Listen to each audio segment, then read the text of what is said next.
নীলচক্র শব্দের মাঝেই যেন লুকিয়ে আছে এক নীল বিষণ্ণতা, এক অজানা নরক, আশপাশের অন্ধকার বাস্তবতার নানা সমীকরণ। বর্তমান সময়ের এমনই এক গল্প নিয়ে ঈদুল আজহায় আসছে সিনেমা নীলচক্র। সাসপেন্স থ্রিলার ঘরানার ছবিটির প্রধান চরিত্রে দেখা যাবে আরেফিন শুভকে, যেখানে তার সাথে রয়েছেন হালের জনপ্রিয় চিত্রনায়িকা মন্দিরা চক্রবর্তী। মেয়ের বাবার শোকে নিথর হয়ে আছে। 22 মে রাতে সিনেমাটির 2 মিনিট 19 সেকেন্ডের ট্রেলার প্রকাশিত হয়েছে, যেখানে দেখা যাচ্ছে একের পর এক ভিডিও ছড়িয়ে পড়ছে আর আতঙ্ক ছড়াচ্ছে শহরের অলিতে গলিতে।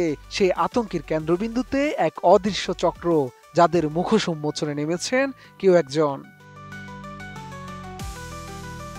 ব্লু ফিল্ম র্যাকেটকে ঘিরে তৈরি এই থ্রিলারের মধ্য দিয়ে পরিচালক মিঠু খান ঈদে আসছেন আলো ছাপিয়ে অন্ধকার গল্প বলতে, যেখানে ভিডিও ফাঁস হওয়া মানেই শুধু ব্যক্তিগত লজ্জা নয়, বরং একটি সমাজের ভিত নড়বড়ে হয়ে যাওয়া।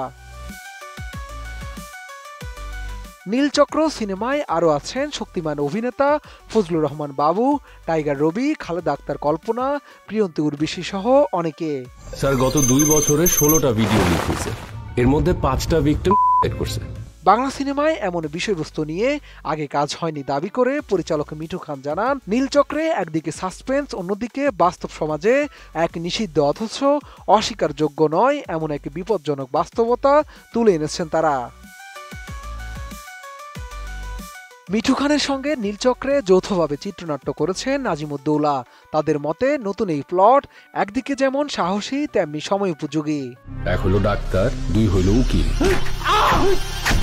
আর 3 হলো আমরা। ফিল্ম ফায়ার্স প্রোডাকশন প্রযোজিত ও ফিল্ম লাইফ প্রোডাকশন নিবেদিত নীলচক্র সিনেমাটি যুক্তরাষ্ট্রের লাস ভেগাসে আমেরিকান ফিল্ম মার্কেটে বিশ্ব প্রিমিয়ার হয়ে এবারের ঈদে দেশের সিনেমা হলে মুক্তি পাবে। শাহাদাত রিফাত, ATN নিউজ, ঢাকা।